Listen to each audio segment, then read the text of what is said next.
45화 마주침과 시작된 균열. 호텔 로비 잔잔한 클래식 음악이 흐르는 가운데 마광숙은 잠시 숨을 돌리며 소파에 앉아 있었다. 그녀의 표정에는 피로와 긴장이 동시에 얹혀 있었다. 그런데 그 순간 시선이 멈춘다. 로비를 들어서는 익숙한 인물. 바로 동석의 어머니, 그러니까 그녀의 시어머니였다. 광숙의 마음은 얼어붙는다. 피하고 싶었지만 이미 눈이 마주쳤다. 서로를 보며 어색한 미소를 짓는다. 의례적인 인사가 오간다. 이 시간에 여기서 뵐 줄은 몰랐네요. 장모는 시선을 살짝 피하며 대답했다. 지인이 있어서 잠깐 들렀어요. 당신은요? 광숙은 일부러 담담한 톤을 유지한다. 남편 미팅 있어서 같이 왔어요. 금방 내려올 거예요. 말은 짧았지만 속내는 길었다. 광숙은 장모가 지난 모임에서 건넨 말들이 아직도 머릿속에 선명했다. 시어머니는 단 한 번도 그녀를 가족으로 받아들이지 않았다. 늘 경계했고 늘 불편해했다. 하지만 광숙은 꾹 참고 그 경계를 넘어보려 했다. 오늘도 그러려고 노력 중이었다. 그녀는 조심스럽게 말을 건넸다. 몸은 좀 어떠세요? 약은 잘 챙겨 드시고요. 하지만 돌아온 대답은 짧고 단호했다. 괜찮아요. 그 말이 더 이상 묻지 말라는 신호처럼 들렸다. 광숙은 가슴 한쪽이 서늘해지는 걸 느꼈다. 며칠 전 장모가 호텔방에 두고 간 약봉지를 발견했을 때도 그랬다. 처방전 라벨에는 분명 알츠하이머 의심이라는 문구가 있었다. 그걸 보고 놀라지 않을 수 없었다. 그러나 장모는 아무 말이 없었다. 그저 아무 일도 없던 것처럼 행동했다. 바로 그때 엘리베이터에서 동석이 내려오며 밝게 인사했다. 두 분 여기서 만나셨어요? 신기하네. 그의 말에 잠시 어색한 공기가 흐른다. 광숙은 망설이다가 조심스럽게 약봉지를 꺼내 보였다. 이거 어머님 방에서 주웠어요. 약 봉투가 열려 있어서. 동석은 그 약을 보는 순간 표정이 굳었다. 그는 그 약이 무엇을 의미하는지 알고 있었다. 자신의 아버지가 같은 약을 복용했었기 때문이다. 그는 조심스럽게 어머니에게 물었다. 병원엔 다녀오셨어요? 장모는 고개를 돌리며 답했다. 아직 확진은 아니야. 그냥 의심이래. 괜한 걱정은 말고. 광숙은 더 이상 참지 못하고 입을 열었다. 그런데 왜 말씀 안 하셨어요? 가족이잖아요. 저도. 말이 끝나기도 전에 장모가 강하게 반응했다. 가족? 내가 언제 당신을 가족이라 했죠? 당신은 그냥 내 아들을 데려간 여자일 뿐이에요. 그 순간 주변의 소음이 사라진 듯 조용해졌다. 광숙은 숨을 삼켰다. 그동안 참아왔던 감정이 무너지기 직전이었다. 하지만 최대한 차분하게 말했다. 어머님, 저는 진심으로 어머님께 다가가려 했어요. 하지만 사람 마음이란 게 벽만 마주하면 지치기도 해요. 동석은 당황해하면서 두 사람을 번갈아 본다. 제발 그만하세요. 우리 가족이잖아요. 서로 그렇게 상처 주면 안 돼요. 하지만 이미 감정은 선을 넘고 있었다. 장모는 눈길도 주지 않은 채 돌아섰다. 걸음을 떼기 전 단호하게 말했다. 언젠가 알게 될 거예요. 가족이란 게 뭔지. 그리고 누가 진짜인지를. 그녀의 발소리가 멀어지며 로비에는 다시 정적이 찾아왔다. 광숙은 한참을 가만히 서 있었다. 손엔 아직 약봉지가 남아 있었다. 그녀는 그 약을 바라보며 조용히 중얼거렸다. 가족이요, 그 단어 정말 무겁네요. 그 순간 그녀의 마음속엔 오랫동안 꾹 눌러왔던 슬픔과 분노가 뒤섞이고 있었다.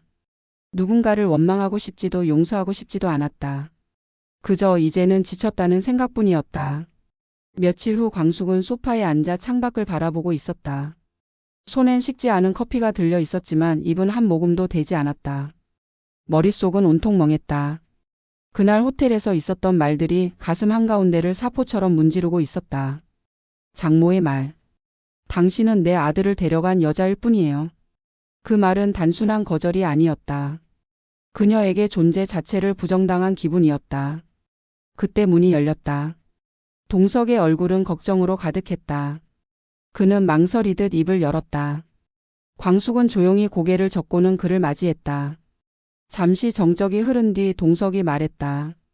사실 어머니 그 약 예전에도 드셨어요. 그때도 아무한테도 말 안 했어요. 아버지 돌아가시고 나서 자주 깜빡깜빡 하셨거든요. 광숙은 말없이 그의 말을 듣고 있었다. 동석의 말은 애써 숨겨온 가족의 상처를 드러내고 있었다. 이번에도 그냥 지나가길 바랐던 것 같아요. 어머니랑 상의해서 병원 예약했어요. 이번엔 같이 모시고 가려고요. 광숙은 고개를 끄덕였다. 하지만 마음은 쉽게 정리되지 않았다. 장모에 대한 원망과 연민이 뒤섞였다. 그리고 동시에 동석의 침묵이 야속하게 느껴졌다. 그 시각 동석은 회사 사무실에 앉아 있었다. 손엔 어머니가 남긴 종이가 들려 있었다. 쓸쓸하게 접힌 편지 한 장. 반쯤 쓰다 만 문장. 아들은 어머니의 인생을 대신 살아야 하나요? 그 문장을 읽으며 그는 숨을 깊이 들이켰다. 과거가 떠올랐다. 아버지가 세상을 떠나던 날. 어머니가 아무 말 없이 멍하니 앉아 있었던 모습.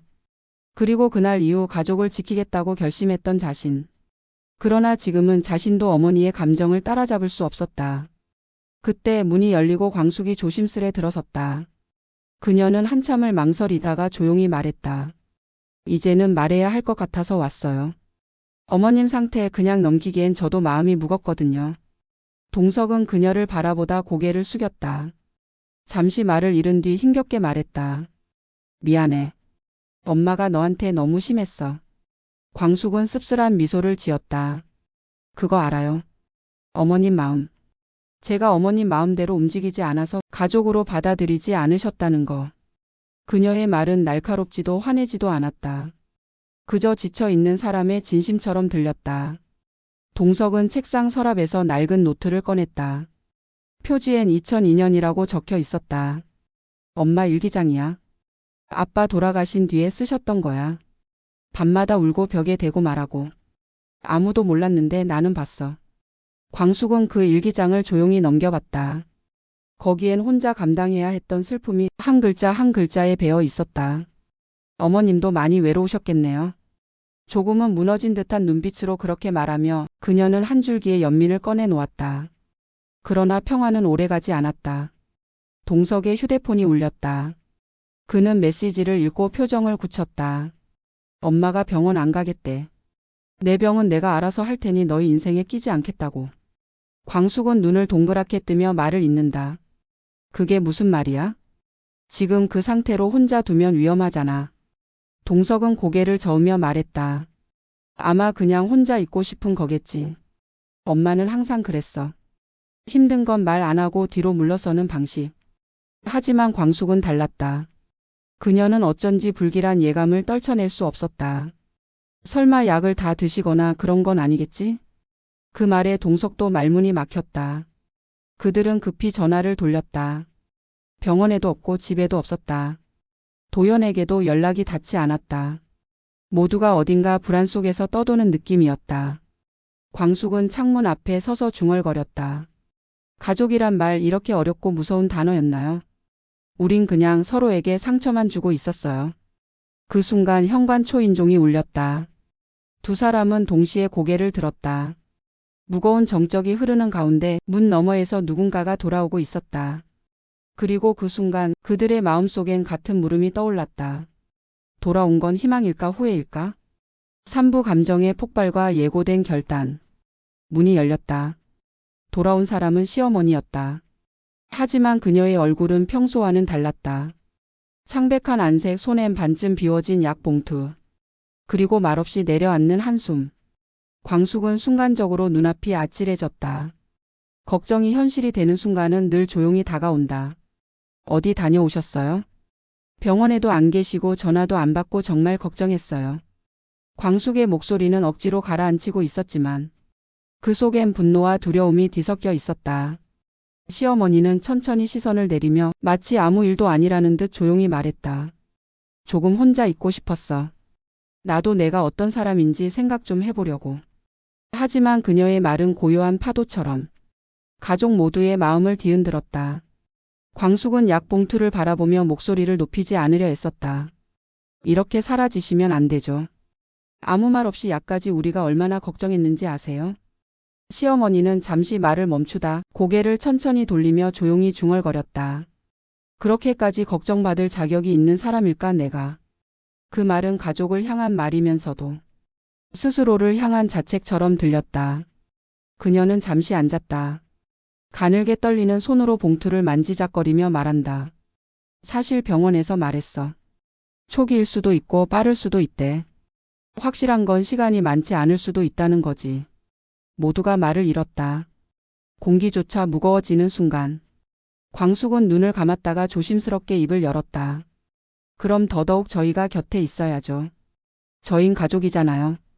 그녀의 말에 시어머니는 작게 웃었다. 하지만 그 웃음엔 슬픔이 묻어 있었다. 가족. 그 단어가 이렇게 무겁게 느껴지는 건 처음이야.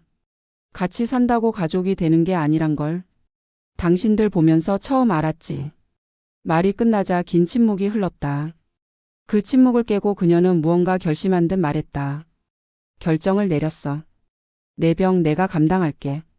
너희는 너희 삶을 살아. 모두가 당황했다.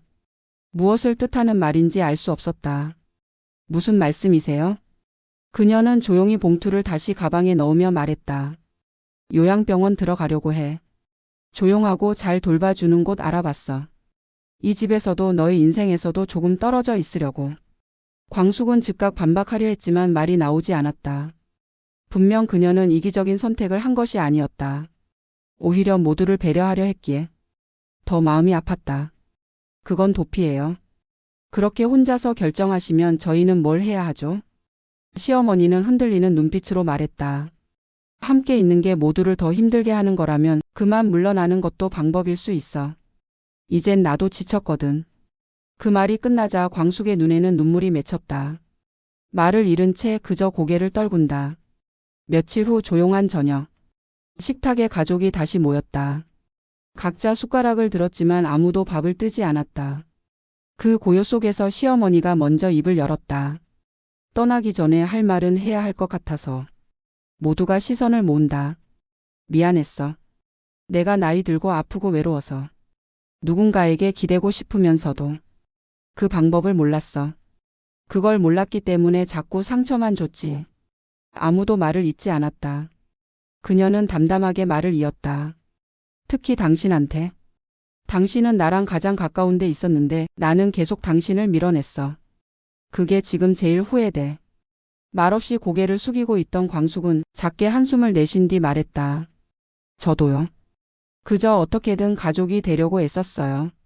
하지만 어머님 마음을 몰랐던 건 인정해요. 그녀는 고개를 들며 조용히 덧붙였다. 그래서 이제는 같이 가고 싶어요. 멀리서가 아니라 가까이서 어머님 곁에. 시어머니는 아무 말 없이 광숙을 바라봤다. 말보다 깊은 감정이 오갔다. 그날 밤 시어머니는 방에 들어가 조용히 짐을 싸기 시작했다. 가방 안엔 약봉지와 수건 그리고 작은 액자 하나. 가족 사진이 담긴 액자였다. 그녀는 그 사진을 한참 바라보다 혼잣말처럼 말했다. 모든 걸 안고 살 순 없어. 조금은 내려놔야 남은 걸 지킬 수 있어. 그 순간 휴대폰이 울렸다. 요양병원 상담원의 전화였다. 입원은 이번 주 일요일로 확정되었다. 침대에 앉은 그녀는 창밖의 바람 소리를 들으며 작게 중얼거렸다. 이젠 나도 안녕을 준비할 시간이야.